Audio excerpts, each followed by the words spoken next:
नमस्कार, बहुत स्वागत है आपका आश्रम यूट्यूब चैनल पर।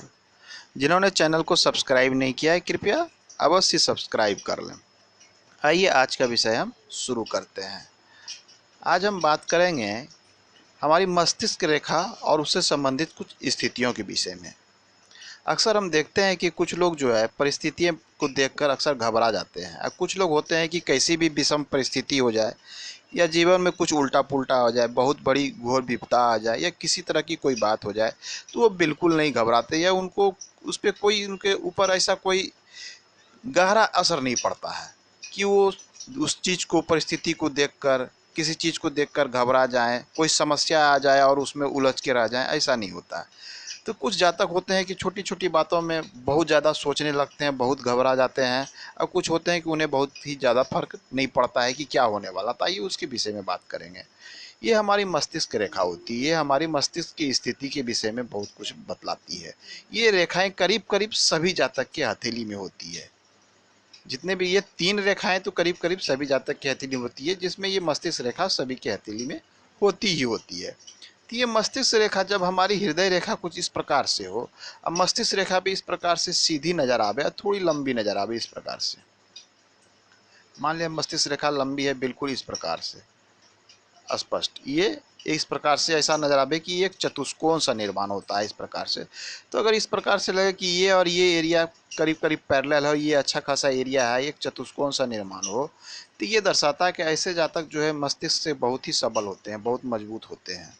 वो हर काम को अपने मस्तिष्क से सोच के करते हैं और विषम परिस्थिति को देखकर बिल्कुल घबराते नहीं है, पीछे नहीं हटते, सिर्फ उस समस्या का समाधान ढूंढने में लग जाते हैं। और कुछ लोग होते हैं कि समस्या को देखते ही वहाँ से भागना शुरू कर देते हैं, लेकिन ऐसे जातक समस्या का समाधान में ही विश्वास करते हैं। ये हो गई एक चिन्ह। अन्य चिन्ह भी हथेली में होती है जो ये बताते हैं कि आप मस्तिष्क रूप से मजबूत हो सकते हैं, जिसमें से एक चिन्ह है हमारी ये 2 उंगलियां। ये हमारा गुरु का क्षेत्र होता है, ये हमारा शनि का क्षेत्र होता है। ये गुरु है, ये शनि क्षेत्र है, ये हमारी तर्जनी उंगली है, ये मध्यमा उंगली है। अक्सर हम देखते हैं कि उंगलियां जो है इस प्रकार से एक सीध से नहीं निकलती है। अगर ये दोनों उंगलियां करीब करीब जो है एक बराबर इस प्रकार से स्थिति हो, यहाँ से शुरू हो, ये ऐसा लगे कि ये बिल्कुल स्ट्रेट हो।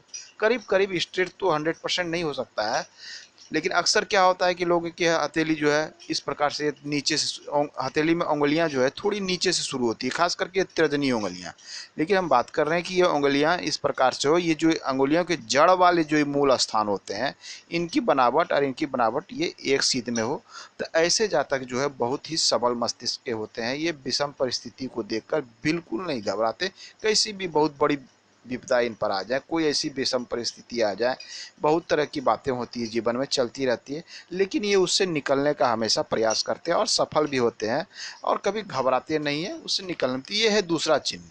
और ऐसे जातक अधिकतर सफल भी देखे जाते हैं, क्योंकि ये हर काम को अच्छी तरह से विधिवत रूप से करना जानते हैं और संघर्ष से निकलने का रास्ता ढूंढने में अपना विश्वास करते हैं, ना कि संघर्ष को देखकर भागने में विश्वास करते हैं।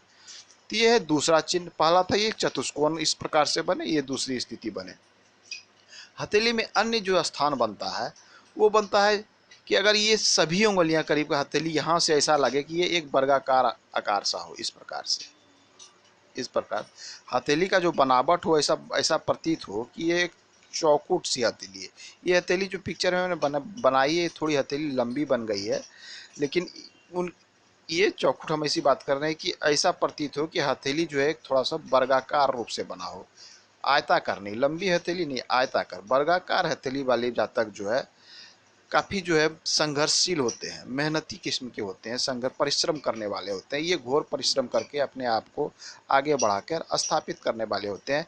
ये भी मस्तिष्क रूप से काफ़ी मजबूत होते हैं, मानसिक रूप से कोई भी परिस्थिति से घबरा कर भागते नहीं हैं। अगर विषम परिस्थितियां आ जाए तो उससे निकलने का रास्ता खोजते हैं। ये कुछ इस प्रकार से हथेली नजर आवे कि हथेली चौकोर हो, चौड़ी हथेली हो, तो उसमें ये सब गुण पाए जाते हैं। इनके अलावा ग्रहों की स्थिति भी बहुत ही मायने रखती है। जैसे ये गुरु गुरु लीडरशिप को दर्शाता है, गुरु पर्वत का अच्छा होना यह भी दर्शाता है कि आप मस्तिष्क के बलवान और मजबूत होइएगा। सूर्य पर्वत का अच्छा होना यह भी बतलाता है कि जातक जो है मस्तिष्क से बलवान और मजबूत होगा। तो हथेली में कई एक चिन्ह है, सिर्फ यही चिन्ह नहीं है जो ये बतलाते हैं कि मानसिक रूप से आप बहुत ही परिपक्व और सक्षम होंगे। तो आज के अंक में इतना ही, मिलते हैं अगले अंक में। धन्यवाद।